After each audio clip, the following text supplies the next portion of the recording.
You are now listening to WSN Wolf Sports Network, live from the University of West Georgia in Carrollton, now an Odyssey station. Welcome to the Playbook. Now, it's a late night here in Carrollton, Georgia, the city of dreams. So sit back, relax. Actually, let's get hype. This is the Playbook. Diego Pavia and the Vanderbilt Commodores have not beat a ranked team at all this season. Rylan Zaborowski is incredible. I feel like we're the best team in the country personally. And I think this Michigan State team is poised for a deep run in March. I think they're probably going to win the Big Ten this year, to be honest with you. And we bring you the best in college sports, including our very own West Georgia Wolves. You mean to tell me these Wolves can't outscore by at least 1 point here at University Stadium? Michael, give me the Wolf head! And Brandon Dyer tries to defend his back-to-back titles in Who's That Campus Legend. This is the Playbook.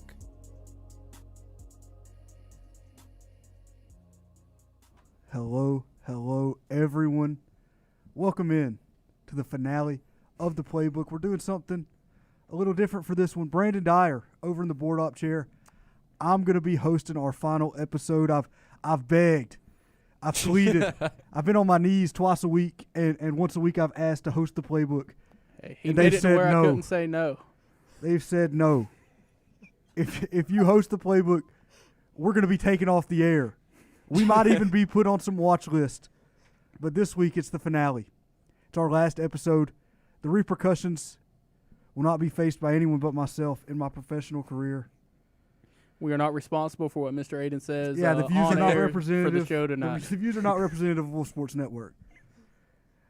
But it's good to see everybody here. We've got Mr. Joey Prater back from the dead. He's going to be here for our final episode. We're going to have the guest of the Playbook who have been on with us throughout our time. Joey, how's it feel to be back? Man, it feels weird to be back, but I love it. It's good to see y'all boys again and be back behind the mic with y'all. It's great having you on, man.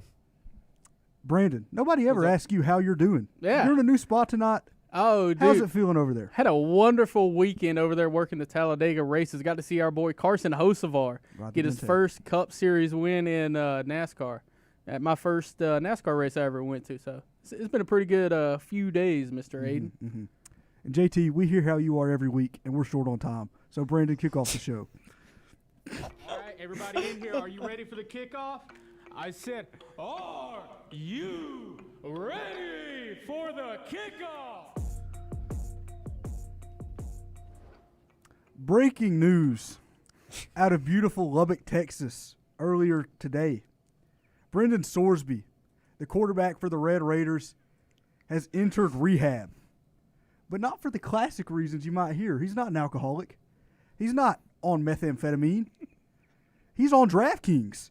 It's the drug of the future, they say. It's on your phone. You can't stop betting. This is a huge blow to the Red Raiders. Who's got a good take? I want to see some hands up. Who wants to talk about this one first? So, give you a little background on this one.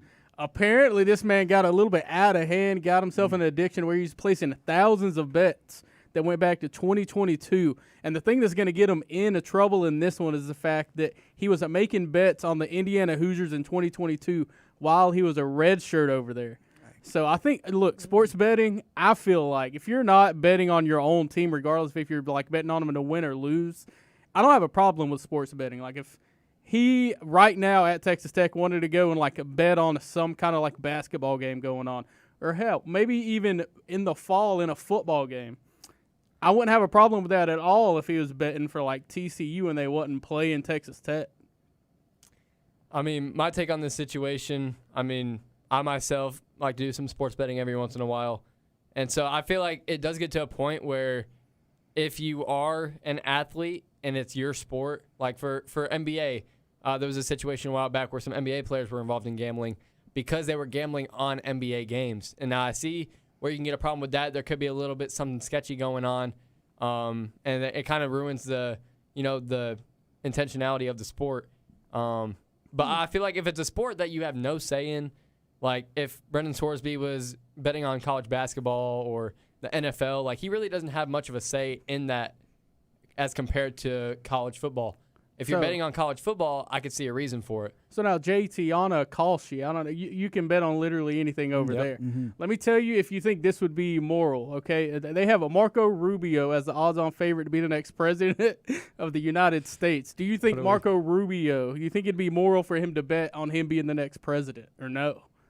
I think he should stay out of it because I think he has more important things to worry about. Now, obviously, if he wins that, he's gonna win money. Nothing but more if he's important than money. But if he's running, like, shouldn't he have the money already to be doing all this stuff? Gotta fund the the rich campaign trying to get somehow. richer. I mean, for me There we go. personally, the only time that I'd get back into sports betting is if I was the brokest person on the planet, which is why I actually just placed a bet on Kalshi about that same exact situation.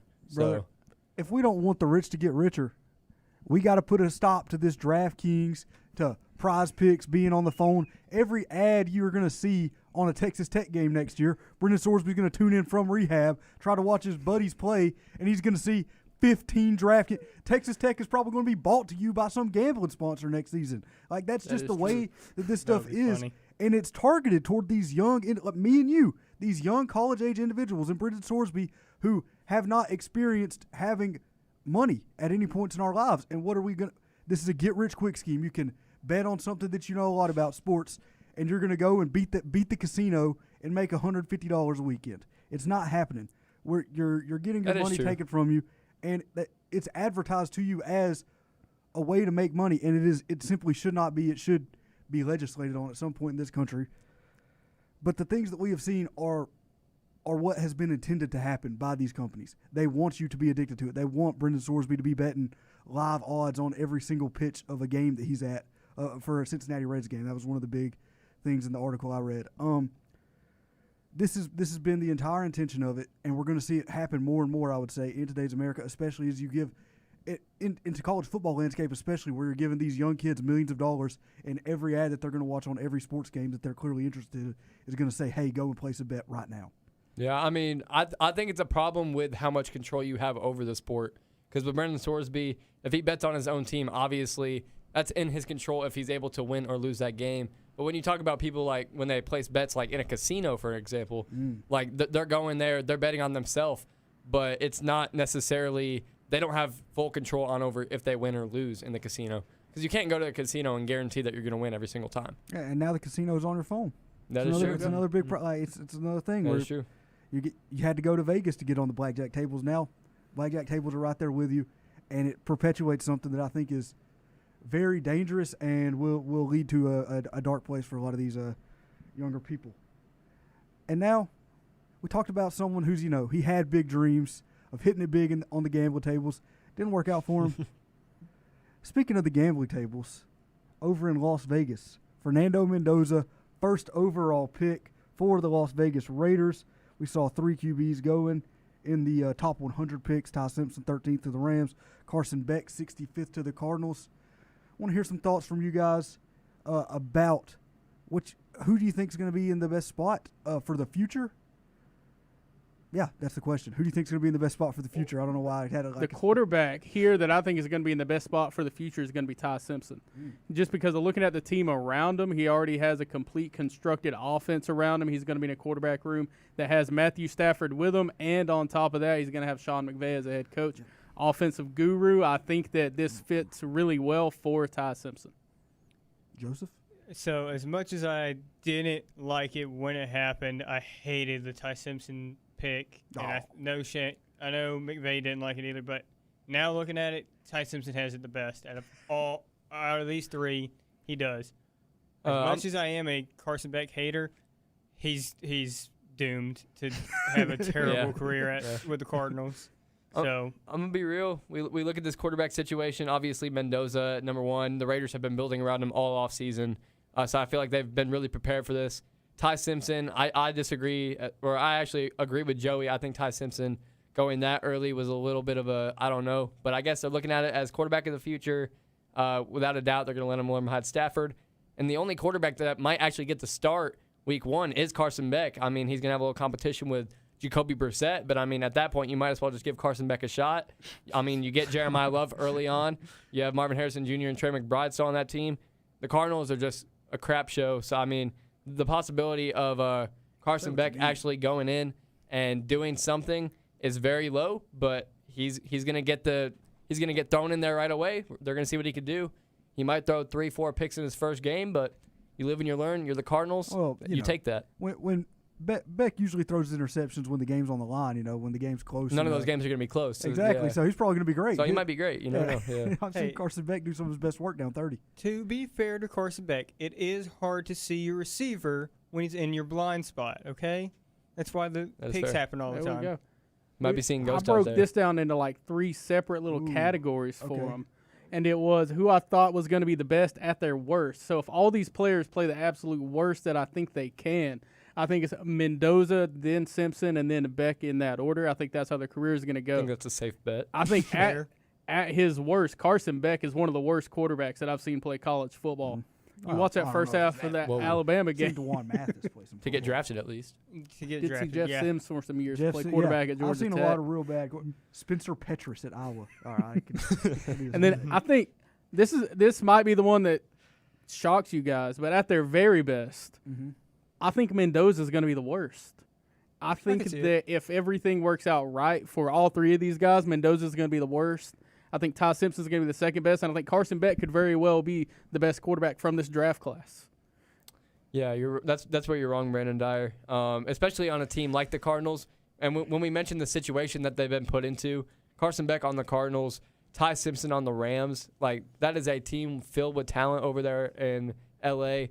I don't see a world where Ty Simpson has a horrible career with the Rams. I think that he's going to be at least average at best, and he's gonna bring this team to the playoffs with that kind of team surrounding him when he gets that starting spot, especially if they maintain Puka after the season. They get another receiver alongside of him. But I feel like Carson Beck, in this situation with the Cardinals, he's just not going to have a great career. I'm going to be honest. Well, you see, I think that Carson Beck, I don't think there's an average for Carson Beck. I think Carson Beck's going to take the field and be one of the best quarterbacks you're going to see throw the football, or he's going to be one of the worst quarterbacks that you've seen in the NFL. I don't think there's a really in-between. We talked about it on the draft show with like Ruben Bain, where the Ruben Bain is either going to be a guy that's going to be 10-time All-Pro, or he's going to be a guy that's just going to be a complete bust, and you're not going to hear from him after 3 years after this rookie contract is over. So, talking about this, I want to know, who do y'all actually think as a starting QB will get to the Super Bowl first, and will it be with the team they got drafted by? I don't think any of them are making the Super Bowl, man. All 3 of these guys? Out of all. Give me 0 for 3. I think if there's any of them that have the best shot of making it, I think it is Ty Simpson. I think that, unlike what Brandon said, I think Ty Simpson might have the highest peak of the 3 here. And I think especially on a team like the Rams, like I've been talking about, I feel like by the time Stafford retires, you're going to continue to build around this team. You don't have to worry about a quarterback next year, so you can worry about other positions. You can get another wide receiver across from Puka. I think that Ty Simpson is in prime position to win a Super Bowl before these other 2 guys. I want to say a sentence that I've never said before in my life. I'm going to speak in defense of Carson Beck for a second. Why? Okay. All right, because we talk about building a team and then going and adding a quarterback as the last piece. That is not what the Las Vegas Raiders did. The Las Vegas Raiders are an awful football team that looked at their awful roster and said, let's put a quarterback here and try to fix all of it. That has not been the solution in the NFL. It's tried and true that is not how you go out and do it. Ask the Jets. What have the Cardinals done? The Cardinals have built an offense. Trey McBride, Marvin Harrison Jr., Jeremiah Love. They have 3 top-end talents at their skill positions. They went out and got a quarterback to try to facilitate that. Jeremiah Love. That He hasn't taken a snap, Aiden. Brother, Hey, Jeremiah but Love, we third know overall pick. They're what going he's out and gonna do. investing heavily is what I'm saying. We know what he's and going to do. Algier and James Conner, like that running back room is elite. If they want to back split for one of them Algier. out wide, they can. Like that's the situation they're in, where if they want to go to I got told over the weekend some Cardinals fans would disagree with that. that what, Tyler Yeah. Algier's good? That the That the running Cardinals back already room had is a good good. running back room. Oh, dude, you know what? That's not realistic. We got to talk in good faith right here. Tyler Algier, James Conner, Jeremiah Love is immediately one of the best running back rooms in the NFL. So you have the offense that already has pass catching weapons like Marvin Harrison Jr. and Trey McBride on that side of the ball or out wide. You're in a very, very good spot, I feel like, for the Cardinals. If you want to go out and add a quarterback who can really sling it, Carson Beck, gunslinger. Better for worse, he's going to throw the ball. It's going to be a touchdown or an interception. Cardinals are already in a spot where, hey, try to get Carson Beck some reps, try to develop him. Mr. So, Joseph Prater, what do you got to say? Are we expecting the Cardinals to have a few more wins this season? No. Or We're still still- having let's a not more go that finish? far. What was it? 4 wins last year? Yeah, I they're think they not- get They're 6. not winning more. Nah, dude. Maybe No, seven. they're They're not a winning a bad little team. more. I was about to say, 4's a low. Nearly getting 500. Guys, Fours are low this season. I'm playing for devil's sure. advocate, There's no but way. I ain't playing stupid. All right, the Cardinals are bad. Oh, they are going to be They, bad. they might win Okay. 5 games. I don't know if 6 is a lot. 6 is a high number. It's a high Well, bar. Apparently, all you You need play in the to do is NFC get West. 8. Yeah, that's That is the toughest division tough in the division to go NFL. through. All right, so over the weekend we saw dreams come true countless times with the NFL draft. But what happened in the city of dreams over the weekend? Hey, how about them Wolves? Let's talk about some West Georgia Wolves.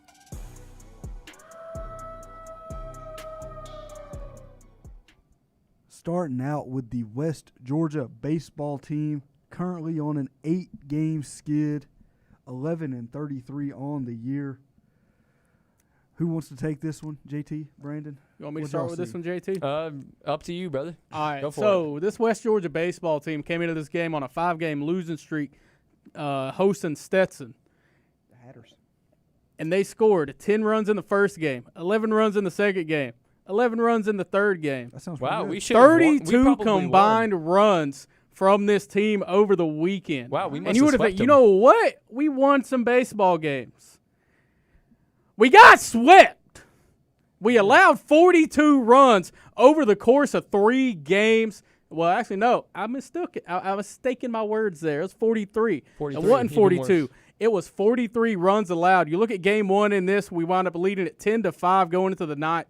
Josh Lanham and Davis Williams did their absolute best to make a foolery of West Georgia baseball, allowing 8 runs in the top of the ninth inning. We wound up losing that game 13-5. Game 2 of this one, Lex Kinney, 4 innings pitched to get the start, 13 hits, 9 runs allowed into that one. And then game 3, West Georgia, 5-0 lead after 2 innings. You're thinking, okay, we might actually get something in here. Wrong. The Hatters forced extra innings into that one, and we wound up losing after allowing 2 runs in the 10th inning. We are almost matching our 11-game losing streak that happened earlier this season. We're sitting at 8. Make it 9 tomorrow when we go and travel to Knoxville Hey, to take on the Tennessee Volunteers. Don't count out my boys. Yeah, we play good against the good teams, and then we play bad against the bad That's teams. right. We went in battle That's the in story Auburn, of it. Alabama. Aiden, doing the same I'm in honestly Knoxville. I'm waiting to hear that drink responsibly campaign because at this point I don't know anymore.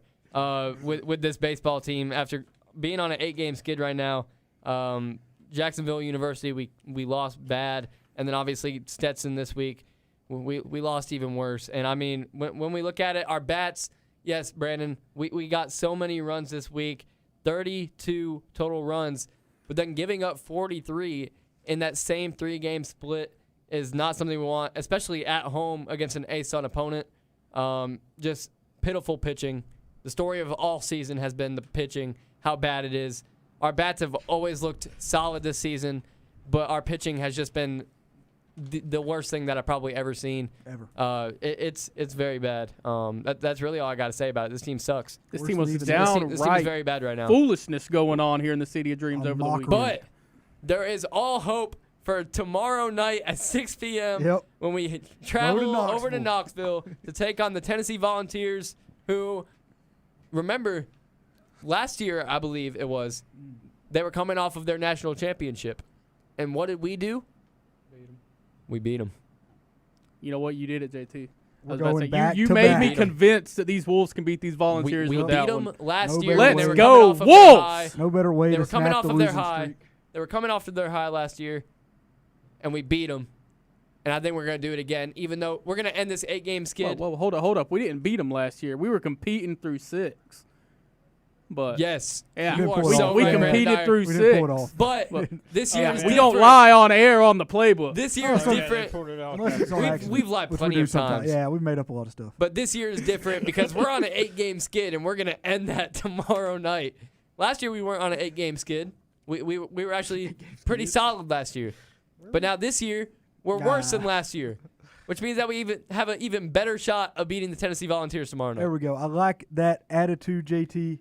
Can I read this drink responsibly campaign? No. We got to talk about softball. So we got to talk about softball. Then you can read it. Yeah. But I'll tell you when. Trust. So we saw, we're talking about the West Georgia baseball team being on a bad run.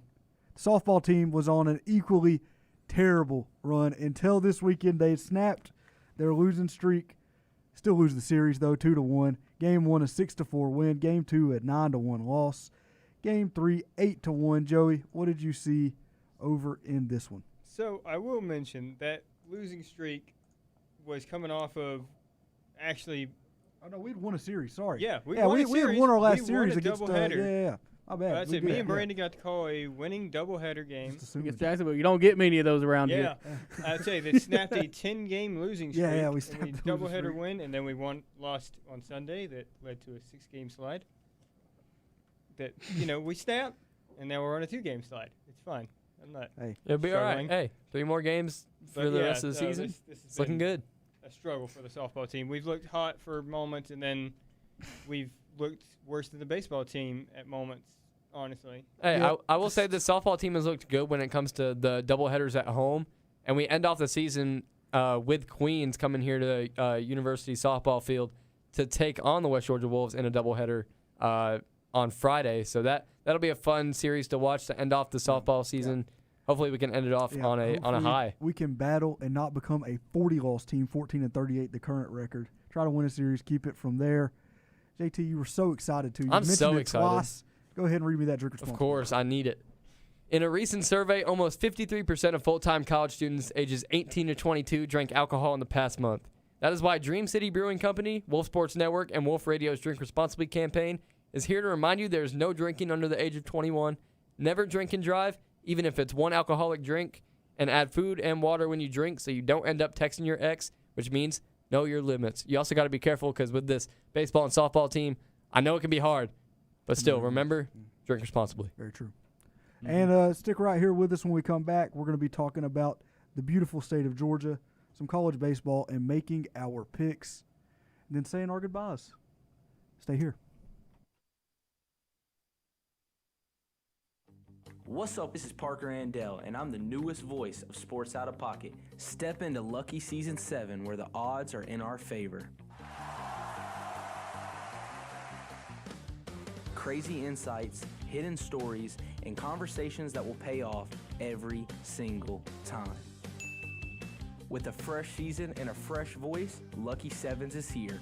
Tune in to Sports Out of Pocket every Wednesday at 6, only on Wolf Sports Network.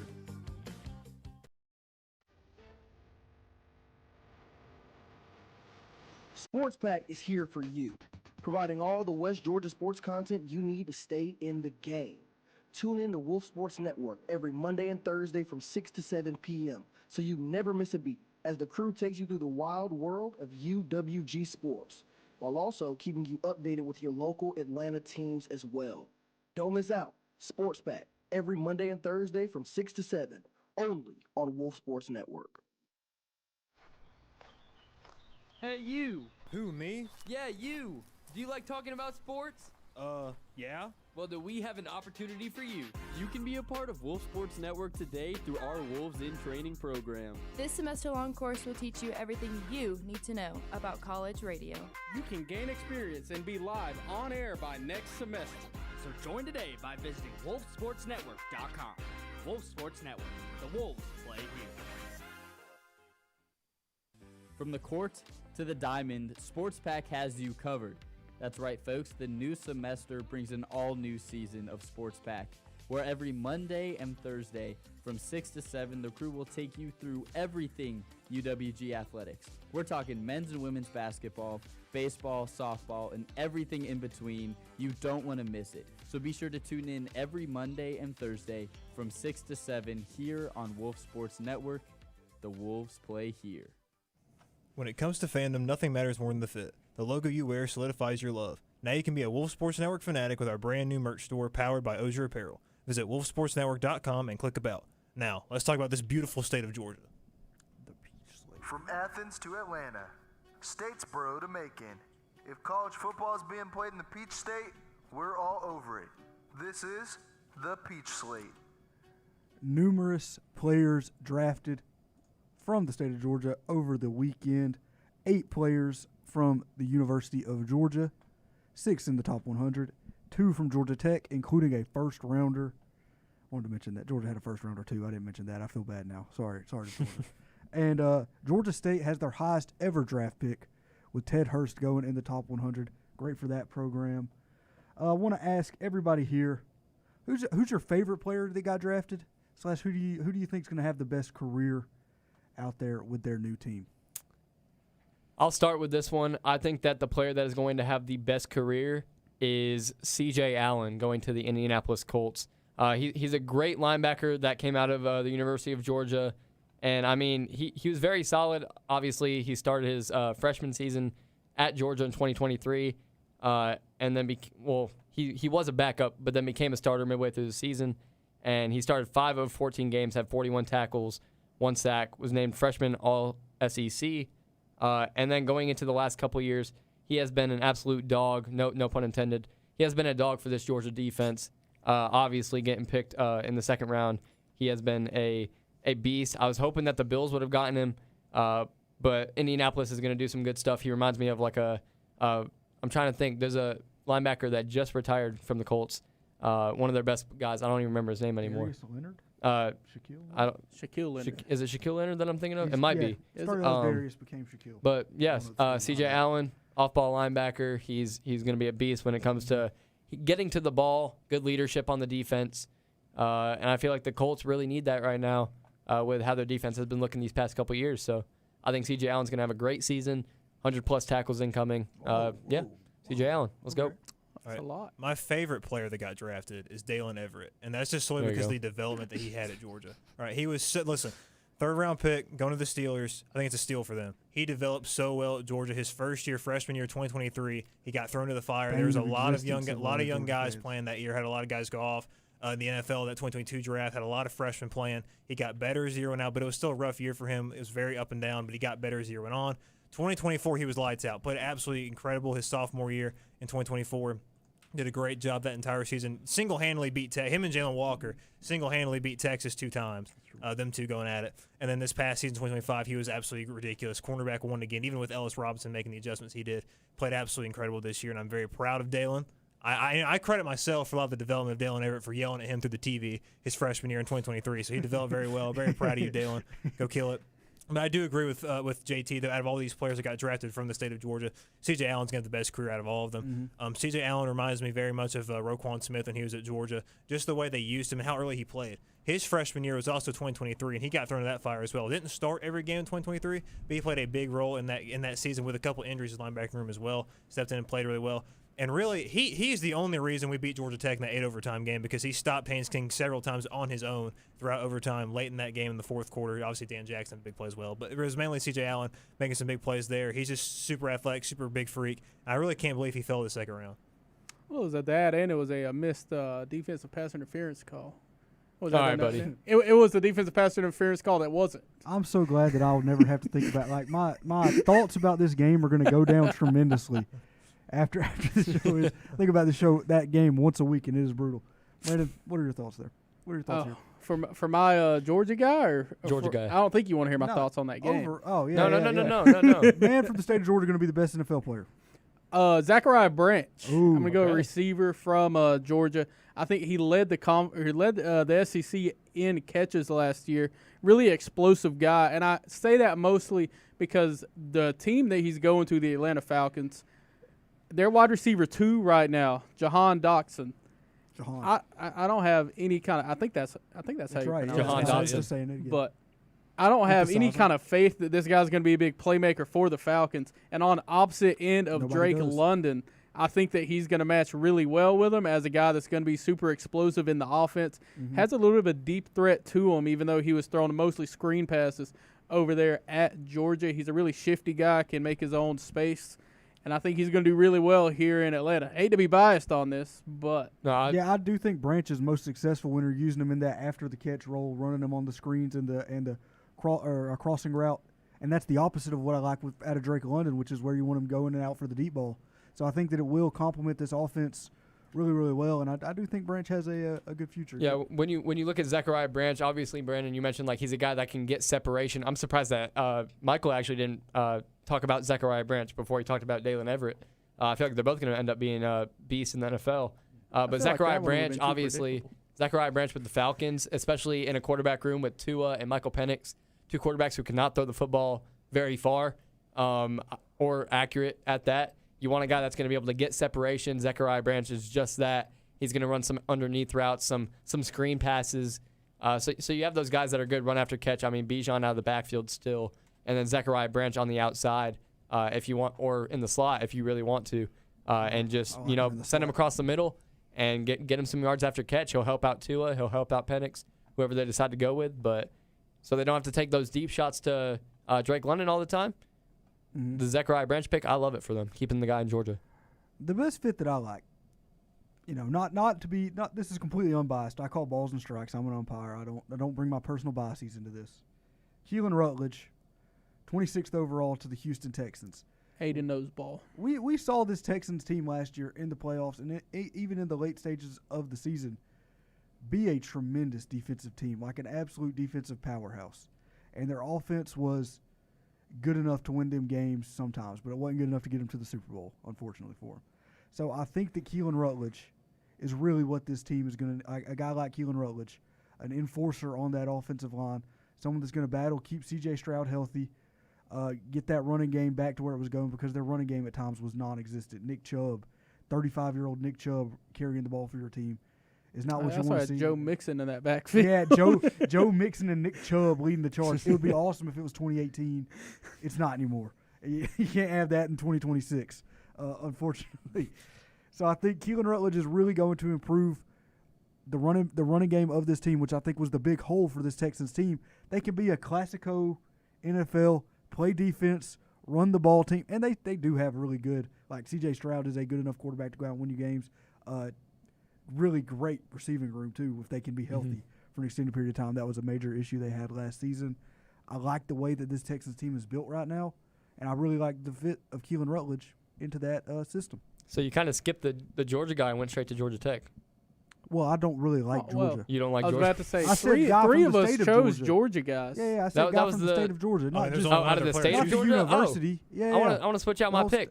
No, I'm kidding. Okay, I still think you're C.J. Ted Allen. Hurst. I do want to talk about Ted Hurst, though. Okay, talk to Ted Hurst. I think Ted Hurst is going to be an absolute dog coming out of Georgia State. Obviously, the highest ever pick from Georgia State.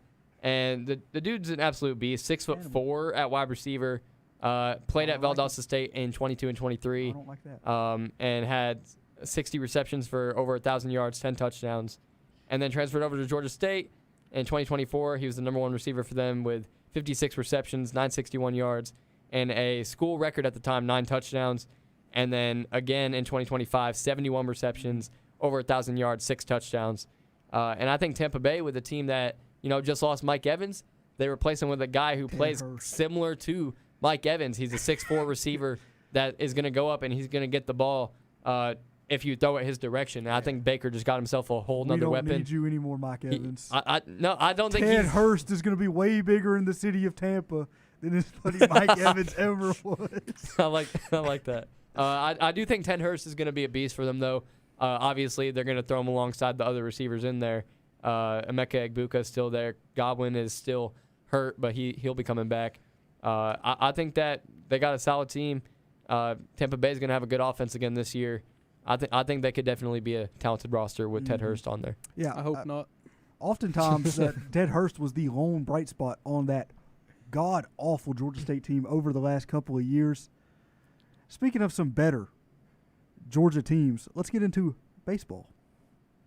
Grab those peanuts and Cracker Jacks because it is time for the 7th inning stretch.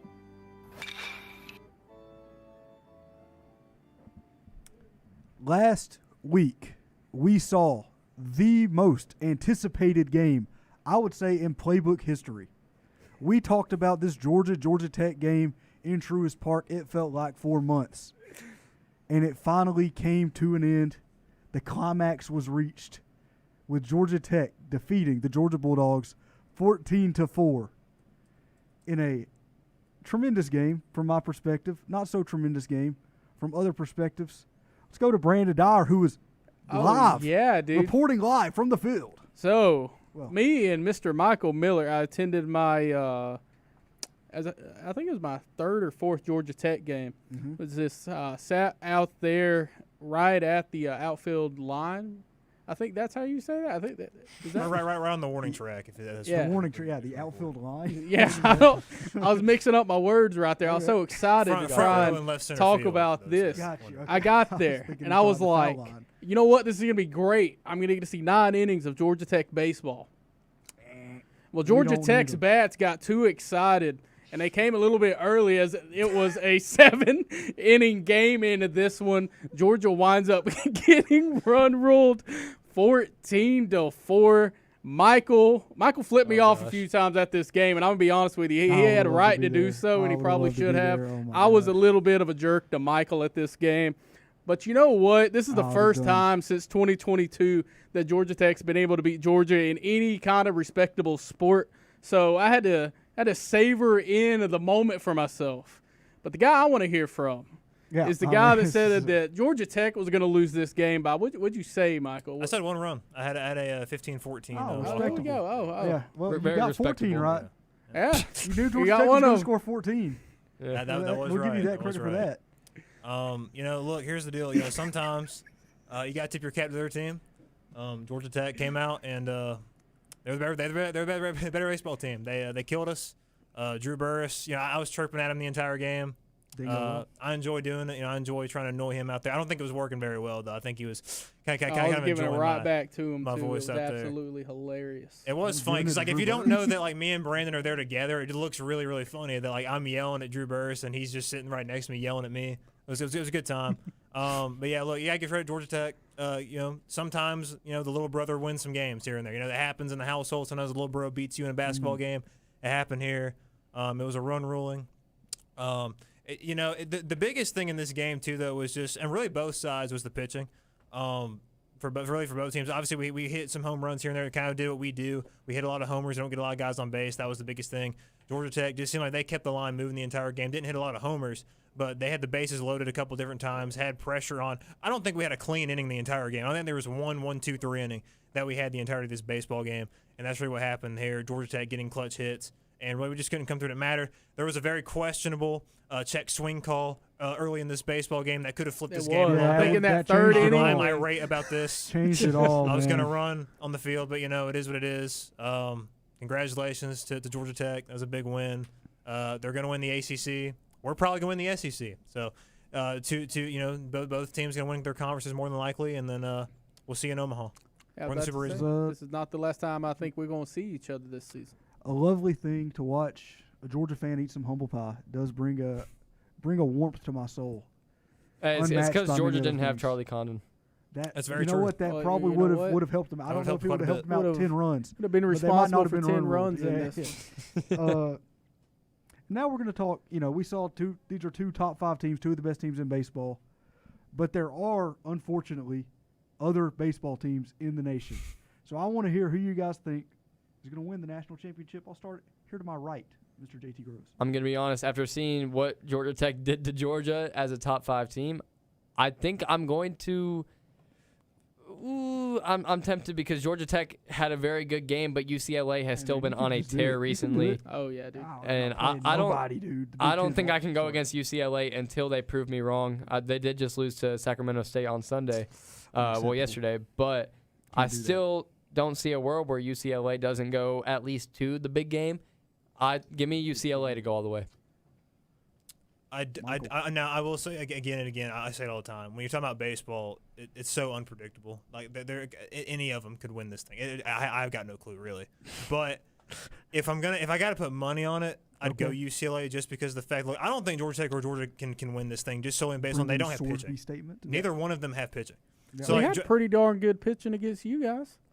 Georgia Tech's jam out pitching for has one been night. good. They're too up and down. They're too up and down. I don't think Georgia Tech can sustain an entire postseason trip to Omaha pitching well enough. Don't need to you score can 15 a game. You can out hit anybody, but it's not going to happen every game. We saw it against who's North Carolina 2 weeks ago Oh yeah, we lost to that 3. series. It's going to happen. You're not going to be able to out hit every single team that you play.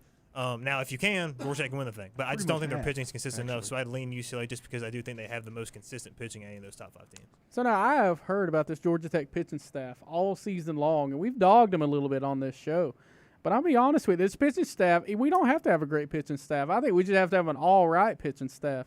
They can just not give up more than just 5, maybe 6 runs a game, and I think we're good after that. I think that Georgia Tech is in a spot to where if they get – the only team that even frightens me in the slightest in the ACC is North Carolina. Other than that, I think we've already swept through Florida State. Any other team in the ACC I don't really have a problem with. Yeah. I do think it's going to be UCLA and Georgia Tech. I think are the 2 best college baseball teams in the country right now. And I would be remiss if I did not go with my good team from Atlanta to win it all. Give me the Georgia Tech Yellow Jackets winning the whole dang thing. Yeah, my heart. I was going to say my fan brain, but I think that is just called your heart. Really wants to go with Georgia Tech. The best Georgia Tech team we've seen in the time that I've been a fan. It brings joy to my heart to watch them play. North Carolina scares me so bad. This team beat us in a series. I'm going to go with North Carolina as my national champion. They have the series win right now. You can't say that head-to-head, we played them, and they looked like a better baseball team for the majority of the series. I really like the way the team's built. I think they're just a better all-around team. Not as good hitting as us, better pitching than us.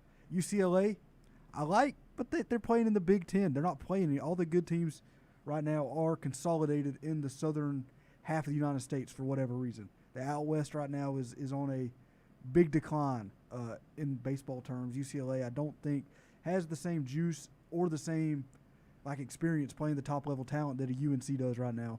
So I'm going to go with North Carolina. And that's everybody's pick. Do we have an ad read here? I think we do. I'll read one. Book Drive, Wolf Radio, and Wolf Sports Network are proud to help reduce the 21% of adults with low literacy skills. We're collecting new and gently used books for every UWG pre-K student monthly. Give today by visiting thewolfuwg.com/book drive. That's thewolfuwg.com/book drive, and keep it here for the final 20 minutes of the playbook.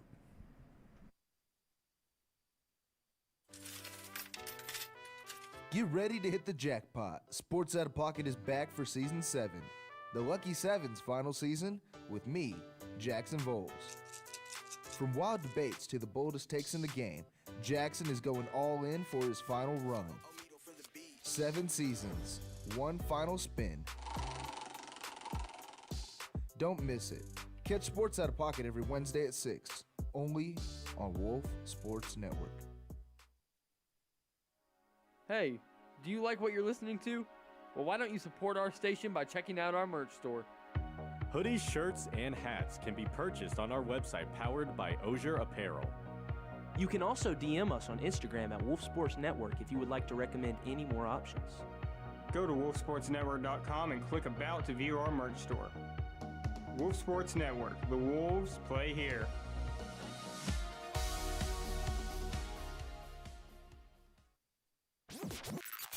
It's a new semester here at West Georgia, and that means a brand new season of Sports Out of Pocket.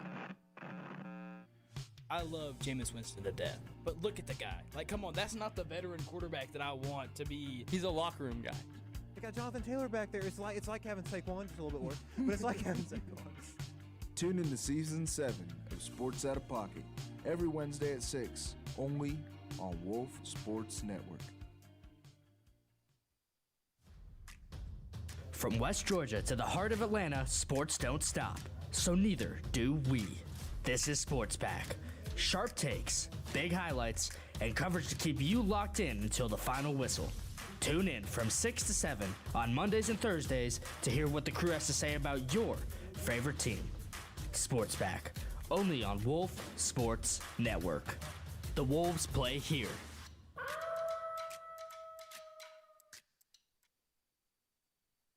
In a recent survey, almost 53% of full-time college students ages 18 to 22 drank alcohol in the past month. That is why Dream City Brewing Company, Wolf Sports Networks, and Wolf Radio's Drink Responsibly campaign is here to remind you there is no drinking under the age of 21. Never drink and drive, even if it's one alcoholic drink. And add food and water when you drink so you don't end up texting your ex, which means know your limits. Eeny, meeny, miny, mo. Playbook picks. The regular season is winding down for NCAA baseball, and with that comes some very important series and some good rivalry games. We're going to start out in the state of Mississippi, probably my least favorite state if I was to rank all of them from 1 to 50. But they have a fun rivalry with Ole Miss, Mississippi State, the Egg Bowl, the battle for the Governor's Cup. Many names. Number 17, Ole Miss, 31-14 on the year, will travel to Hattiesburg to play the number 10 ranked, 34-10 Mississippi State Bulldogs. I'll start out with Brandon. Who you got in this one? I'm a big fan of Brandon Walker. It's never a good day to see Brandon Walker in a bad mood. So give me the Mississippi State Bulldogs in this one. I like that. I'm excited for this one because the last time Mississippi State and Ole Miss played, Mississippi State swept Ole Miss. But you also look at the guys over at Mississippi State. You got Bryce Chance batting over 350. Bang. You got Noah Sullivan batting over 300. Ace Reese batting over 300. Amen. The only way I would see Ole Miss, contending with Mississippi State is the pitching matchup. But give me Mississippi State. Hallelujah. We might just have a sweep on our hands, fellas. I'm also going with the Bulldogs here. I think that they're just a better team. And like Jackson mentioned, it's been a while since Ole Miss has actually competed with this team. So give me Mississippi State. Yeah, Ole Miss got swept earlier in the year in this one. Mississippi State, just a better baseball team flat out. I think they got this one. One game played on a Tuesday, not a series, and I think Mississippi State takes it. Next up, we've got, this is not an in-state rivalry, actually. I was going to say it is Coastal Carolina, located in the great state of South Carolina. Boom. Which is unfortunately not as good of a state as North Carolina, which I do Just love. combine them at this point. Maybe not. But we will see the Chanticleers host, actually, the North Carolina Tar Heels in Myrtle Beach. A nice beach trip for North Carolina heading into the end of the season. I'll go over to JT. Who you got in this one, brother? Yeah, I'm looking at this one, and, I mean, like Brandon mentioned earlier, the only team that Georgia Tech should be scared of is North Carolina. And, I mean, he was your pick. They were your pick for a reason. I see North Carolina beating Coastal Carolina. It's going to be a close game, but I think give me North Carolina in this one. I think they get it. I'm excited to see a top 10 matchup in Coastal Carolina being 10, UNC being 2. Actually, a guy I've had on my personal podcast, Jason DeCaro, is one of the top pitchers in the rotation with a 7-2 record projected to pitch against Coastal Carolina. We love JD Sports. So, honestly, as much as I'd love to see Coastal Carolina win, give me the Tar Heels. Yeah, we just talked about the Tar Heels being one of the best 3 teams in the country. So give me North Carolina in this one. Yeah, I'm going to take actually Coastal Carolina in the upset at home. I like a one-day traveling game for UNC. It's not often that these big programs have to travel on a Tuesday. So I like Coastal Carolina in this one. And the final pick we have here for the week, number 8 Auburn, 30-13 on the year, travels over to College Station to play number 7 Texas A&M. These are teams that I feel like we've talked about ad nauseum at this point. We've been picking them every single week. They're finally going head-to-head with each other. Start over with Jackson. Who you got in this one? Auburn has the 3-headed monster in Chase Fralick, Brandon McCrane, and Eric Guevara. But Texas A&M right now leads the entire nation in a strikeout-to-walk ratio, and I think that, that can be a key pivotal piece versus the Auburn Tigers. So give me the Aggies, Aiden Abbey. Oh, I like it. Brandon? So I think in this one, give me Auburn getting 2 wins in this one. I don't think any one of them is going to sweep, but I trust Auburn a little bit more than I do Texas A&M. Now, where exactly is this series being played, At Brandon? Texas A&M. That is exactly why I have them sweeping the Auburn Tigers. I think that they go over there to Texas A&M. Maybe it'd be a different story if they were going to Auburn, but I think with the home field advantage, I think that Texas A&M gets the sweep, actually. I do want to say very quick that Auburn is coming off back-to-back sweeps versus LSU and Texas right now, so they can continue momentum versus A&M. I don't know. We'll see. There we go. Yep, they're coming off the good run, and I think the good run might come to an end over here. I'm not in love with this Auburn team. I think they struggle a lot against some of the better. They've been really good in the past couple months, but I think that they've really struggled against teams like Florida and Arkansas earlier this season. I like Texas. We saw how much they struggled with top-end talent like West Georgia. So we not a lot of faith in this Auburn team that's going to go head-to-head with Texas A&M here. But that's it for Playbook Picks. And now we're going to go to a quick rundown of some of the peaks of the show that we've had for the Playbook. So you guys, this has been one of the best experiences that I've ever had in my entire life on the Playbook. And I've always been a big sentimental guy to try and play some things for you guys. And I have put together a little bit of a, I'd say, compilation of clips from the show to really show the people out there what the Playbook started out as and kind of like entailed through the years. So. The Playbook debut episode. This Tuesday at 6. Only on Wolf Sports Network.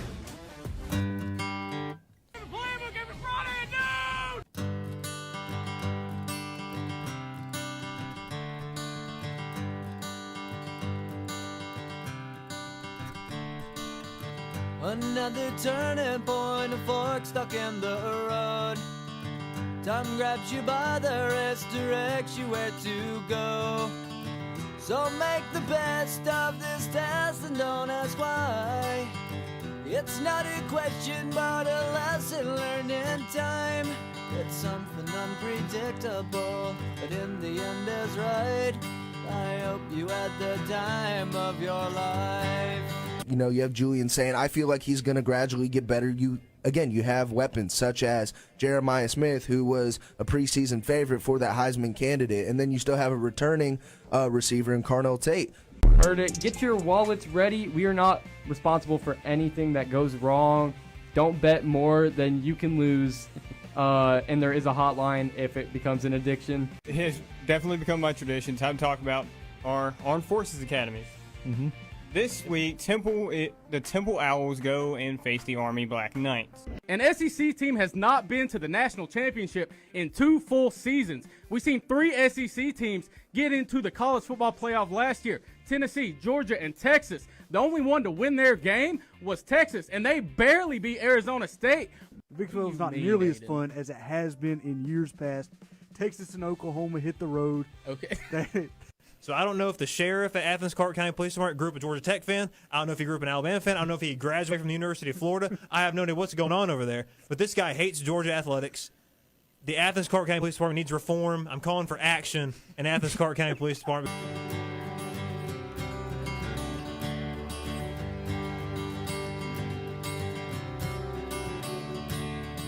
So take the photographs and still frames in your mind, hanging on a shelf in good health and good time.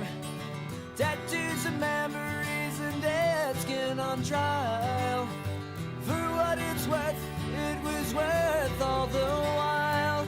It's something unpredictable, but in the end is right. I hope you had the time of your life.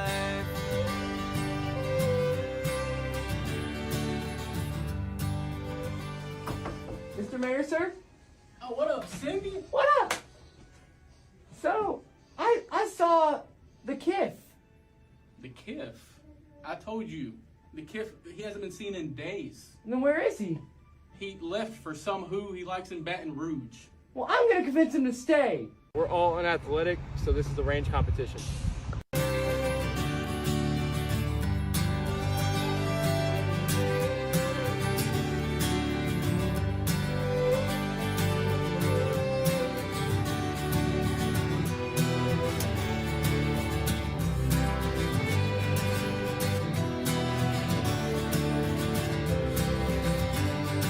It's something unpredictable, but in the end it's right. I hope you had the time of your life.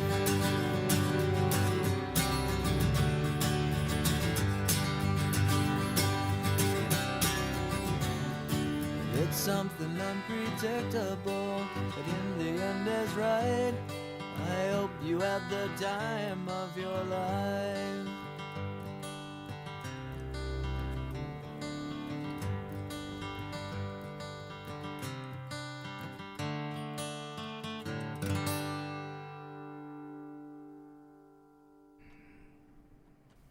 Man. It is time, boys, to say our goodbyes. And I want to start with Mr. Aiden. This is going to be the last time that the viewers of Wolf Sports Network get to see that beautiful face of yours. That's subjective. Still trying to get my beard right there a little bit as good as yours is. Nice stylish hair on Aiden, too. All right. But I remember when I started the Playbook, it was me, Jackson, and JT all kind of had a vision of a college sports show, and we were like, well, we need a fourth guy. And I went to Jason Barker. Went to Jason Barker, and I was like, hey, do you have any volunteers? Do you have anybody that you think would be interested in joining this show or anything? And he jumped up out of his seat and said that you need to talk to a guy named Aiden Abe. And I was like, all right, I've had small conversations with him, but I really had to sat down, talked with him. And little did I know that I'd be making one of the best friends that I could make in college, and a literal sports encyclopedia. I am thrown off all the time by just how deep knowledge you have of sports. And, of course, we have, other stuff that are going on there to keep us together and keep in touch with each other. But, Aiden, I hope you've had the time of your life here, buddy. Sure. Thank you. Yeah. You want to give a little speech? I thought y'all were good. Okay. I thought y'all had speeches too. No, you Nobody got else it. has We'll go. speeches? We'll go Wow. around. We'll go around. All right. Oh. This is tough. This is a tough thing to say. When I came to Wolf Sports Network, I never really you don't know what you're going to get into, who you're going to meet if you're going to meet people that you really get along with, and it's going to be a great time. Like the major, I would say the major thing in my college social life has been coming to the radio, seeing what's going on at the radio that day when I get to the school, and coming and just hanging out, playing whatever, Wordle, doing sports trivia, everything. And it's just been awesome hanging out with you guys, every one of you. I think we've had good conversations about sports, about things outside of sports, politics, life in general. It's just been really, really good experience, and cherish all the memories I made with you guys. Thanks. All right. Coming in as a wit has been awesome, and then getting to, me and Brandon had a little competition on wit of the semester. Brandon did win that. Congrats on that, brother, again. But getting to this kind of point where we had a good show running for a good 3 semesters, and just having a good crew to do this show with. I mean, Joey coming on for a while, Michael coming on for this last season, Jackson being on for the first 2 seasons. It's been awesome. Obviously Brandon, Aiden, we've been doing this thing since it started, and seeing it come to an end is, one, sad, but I'm also very glad that this thing happened for us. Just having that kind of experience to start up a college show, and to keep it going over time each week, to put on the best show for the fans has been amazing. And obviously some of you will be, a.k.a. Aiden, will be graduating. Jackson will also be graduating. So make sure you tune into Sports Out of Pocket Wednesdays, 6 to 7. We're going to have a finale, 6 to 8, actually, this week. So that'll be a little send-off for him. Aiden, you're definitely a strange character. You're one of the funniest guys I've met, especially here at the station. And it's been awesome getting to do this show with you, all your rebuttals, everything that you, every time you try and bring politics into sports has been awesome having those kind of conversations. Joey, you getting to talk about your Army and Navy teams, Air Force, just having that little chime in, Kennesaw State, obviously. You getting to talk about that has been awesome on the show as well. Brandon, I'll save you for last. Michael, having you be our avid Bulldogs fan on here, getting to talk about just how passionate you are about Georgia football, getting to be on the show with you, and seeing every once in a while when you have those little, those little outreaches, those little outbreaks, whenever Georgia does lose a game that they shouldn't. But getting to do the show with you, man, has been awesome. Getting to sit next to you, across from you, wherever you sit at. It's been awesome. It really has been. Obviously, we have Wednesday, so I'll do a little bit more of a speech there. But Jackson, obviously, I joke around with you a lot, but I do love you, man. I appreciate everything that you do for the station, for being on this show with us to help us get it started up, because we came in as wits. We didn't really know much about starting a show, and you already had that kind of experience. So I do appreciate you for helping us get this up and running, being on it for a while, and, you know, being just a good guy, you know. Brandon, since the weight class, I've been kind of getting closer to you. It's been a really good time. I'm really happy that we got this thing going, obviously, and I'm very proud of what we built up, and seeing it come to an end makes me want to cry a little bit, but I'm gonna try not to. But I'm really proud of this group of guys for getting on here on the radio station, and having this kind of opportunity to just start up something special. That's gonna, obviously it's coming to an end, but I feel like the memories on the show are just gonna last, especially through the rest of my college career at least.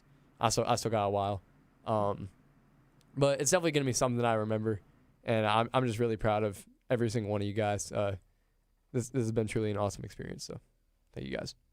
Now, you know, when I came into college in the fall of 2022, I've always been a pro sports guy, and did a pro sports show for a long time, and never really thought that I would really get into college sports. And then I met Brandon Dyer, and Brandon Dyer lives and breathes for this station and for college sports.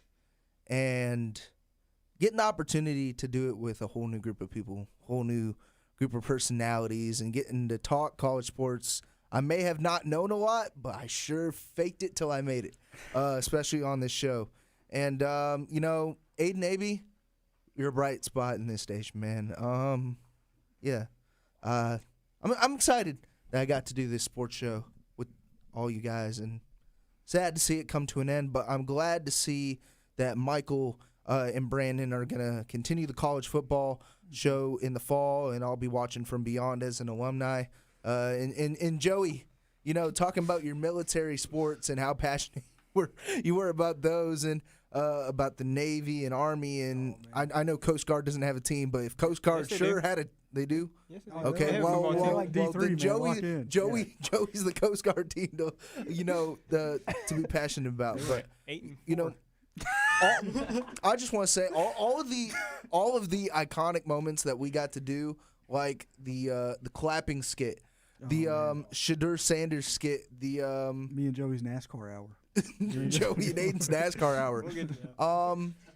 Yeah, I mean, I'm sad to see it wind down, but excited to see what all of you guys do in the future. So thank y'all. So I'll go ahead and start off with just first and foremost, I want to thank you three for letting me come on this show. You know, college sports is something that I'm very passionate about. I've always loved them, specifically college football my entire life, but last couple of years I've really gotten into college baseball, college basketball more. As Georgia's gotten better and actually cared about those sports, I've started to care more about and watch them the last couple of years. Jackson, I'll get you on Wednesday. I'm gonna make you. That's my goal. I'll make you cry on Wednesday. That's what I'm gonna do. I'm gonna get on you. JT, obviously you know how much I love you. Getting to do this show with you. The relationship that me and you have built outside of this, you know, going to Bible study, you get me into campus outreach. Very grateful for you drawing me into that, because, you know, as introverted as I am, I don't know if I would have gone on out of my own way to go to campus outreach and do those things, which I've been very blessed by and I've really enjoyed. So I'm really grateful for you, and thankful for that. I have you here at the radio station, be able to grow my faith with you and also on the show. Aiden, you know, the first time I ever met Aiden is like the most Aiden Aby story of all time. I don't know if he even remembers it, but it was my first semester here, and I was coming in here to work on one of Jason Barker's things, you know, doing the WIP program, fall of 2024. And Aiden's playing some, stupid-looking golf game on the computer. And I'm enamored by it. And so I'm watching Aiden play, and I start playing it. And, yeah, man, just Aiden, you are really, truly one-of-a-kind person. You are the funniest person I've probably ever met in my entire life. And, the thing I'm going to miss the most is, obviously doing the show with you, but just sitting in the editing suite, playing the Scrandle, playing whatever, you know, random game we're playing on the duels. That one day we were sitting in there, getting the 2021 Braves roster, matching up against any other team we could find, and, having the 7-game series with them. There's all the stuff that we were able to do. March Madness, this is during spring break, going through all the wrestling things, and hearing you talk about politics, making politics interesting. I'm very grateful I got to be on the show with you, get to grow this relationship with you this year. It was a lot of fun. And then Brandon, save you for last year. very excited to do a college football show with you. I'm sorry, Joey. I wasn't even looking over there. I'll get to you in a second, Joey. Sorry about that, Joey. Last year, obviously, I came on for a couple times and watched a lot of it, from behind, and ran TriCaster a couple times. Watching you talk about the military schools was a lot of fun. There's nobody I ever met more passionate about our armed forces in terms of sports than Joey Prater. So very grateful. To listen to you talk about that. Just get closer to you this year as well. Obviously, you killing me in your project this past week for Andrew Will or for Abby's project this past week was a lot of fun doing that. So very grateful for Joey and all the things he does here for us, running TriCaster, doing other things here. But you did win most valuable wit for us, didn't you? That first year, or was that Brandon? Brandon, you won it. Volunteer. Brandon won that. Volunteer. He's won multiple. He deserves those because of how much Yeah. Joey does behind the scenes. Not on a lot of shows, but all the stuff that Joey does behind the scenes, probably more than anybody else in terms of that. And then Brandon, obviously, look forward to doing a college football show with you in the fall. Very excited about that. And just the friendship that we've been able to build has been really, really special to me. Really, all of you, but like that was one big thing for me. I worried about not only coming here out of high school. But then when Philip left, my best friend leaving this past year was, how am I going to kind of like replace that time? This is the first time I've ever gone to a school and not had him here with me. And you particularly, and all of you, but Brandon, just all the stuff outside of the school, being able to just do stuff with you and kind of fill that gap and be able to have another friend like that has been really meaningful and special to me. So love all of you, and I'm very grateful to be on this show this semester. I guess leaves off with me. I say I'm not usually one of the sentimental guys, but I can't think of a better group of guys I'd rather have done a show with. Like, honestly, like even with how much me and you go back and forth at each other's balls, I love you, brother. It's been awesome getting to hang out with you as much as I have. Kind of actually sad to see you go, but I know you're going to get to do bigger and better things, and I know you're going to make it out there. Can't wait to see what you do, buddy. Aiden, getting to come in here, talk NASCAR with you, talk politics with you, getting to sit down and actually have those kind of conversations. It's been amazing. I've loved every conversation we've had, and it's been great. I can't think of anybody I'd rather I can sit down and just lose hours with. It's phenomenal, man. JT, brother, I gotta thank you three, honestly. Thank y'all for letting me be a part of this show in the fall, and I'd say, I guess, I was running TriCaster for y'all every time that first season. So I became an unofficial fifth member. Then I became the official fifth member in fall. Loved it. Getting to talk about something I was so passionate about with our service academy schools. And then y'all turned me into a Kennesaw State fan by the end of the season, making me talk about them every week. I loved it. JT, just honestly, like same here about, like, I think you and Brandon both helped me grow into being more open of a person and actually go after and look after, because I don't think I would have joined a show if it wasn't for y'all. If it wasn't for Playbook, I probably never gotten on air other than play-by-play. Michael, it's been great getting to just hang out with you, buddy. It really has. Between just sitting back and watching the Braves be idiots or the Dogs do something dumb, getting to watch those highlights have been fun with you. Watching the Dogs have moments where just like, how some of the highlights, but how do we always end with Brandon when we're all talking about this? I must be a pretty special guy, I guess. Yeah, I think you're the anchor of this. You're the foundation that brought this together. I'm being honest. Like, I'm so glad I got to be a part of this, obviously the show, but also outside of the station, getting to bring you on to the job I was doing. And I think that helped build our relationship even more and made me want to be even more bigger part of the station than I already was, and made me come back to the station more and more. And now getting to build that giant community that we have at the station, I love what we do here, and I can't wait to see what we all get to do in the future. Dang it, I said I wasn't going to tear up in this one, but y'all may see me tear up for once. I love y'all, and buddy. Can't wait to see what we get to do in the future. Yes, sir. Guess we get to end it with Brandon one last time, I guess. That's right. I'll go around the room here. Joey, when I met you, I knew that you like to do stuff behind the scenes, but I'm always a big fan of trying to push people to go and do other things because I knew you said you were interested in doing stuff on there. You just didn't have any confidence to go and do stuff on there.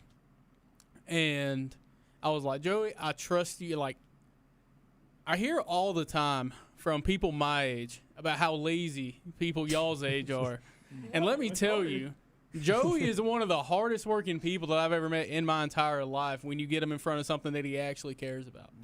Joey, the time that we've spent over there at WGTV and the many instances that you've had to deal with Tom and just doing what you're doing here, I think you at least came out of your shell a little bit, gave this thing a try, and I'm interested in seeing what you have going on in next semester over here at Wolf Sports Network. I already talked to you, Mr. Aiden. I move over here to Jackson. I think that Jason Barker last semester put it in the best ways, and that was you are one of the people of all time. I've never met a guy like you. I'm never going to meet another guy like you. Yeah.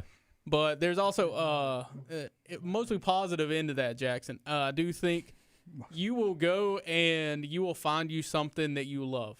And once you find something that you love, you are going to delve so far into that thing that you're going to become one of the best ones at it.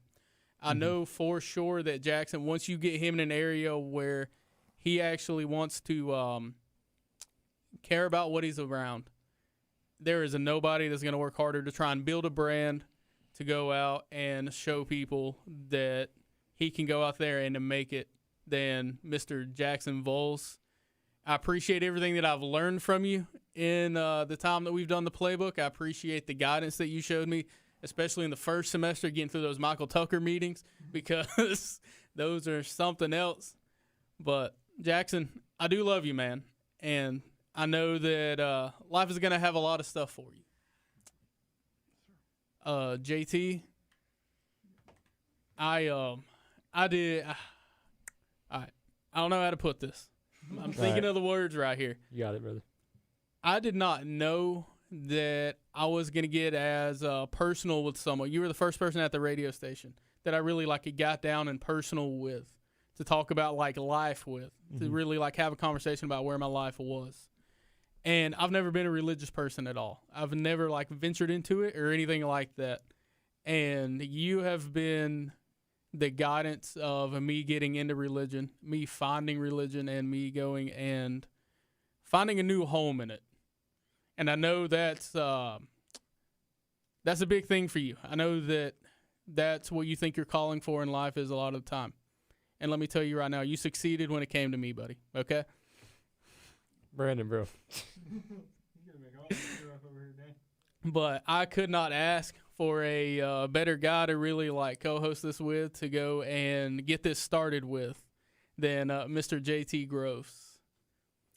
And I'll lead off with Michael. I did not think once I left Rome, came up here to Carrollton, that I was like, you know what? I'm not going to be able to find a best friend up here. These are 19, 20, 21-year-olds I'm not going to have a whole lot in common with.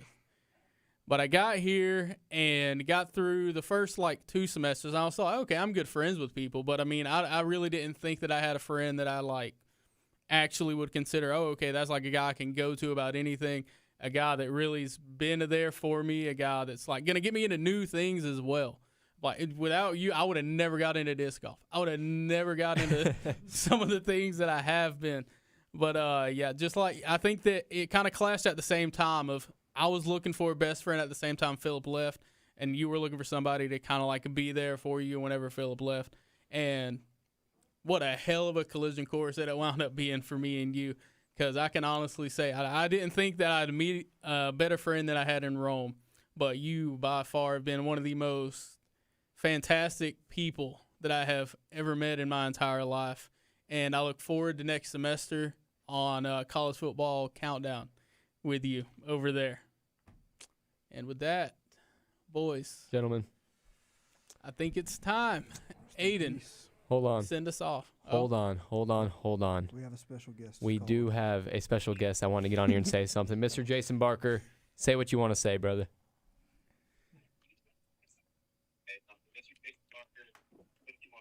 Hello, everybody. Hey, Hello. I just was, watching, of course. How could I miss it?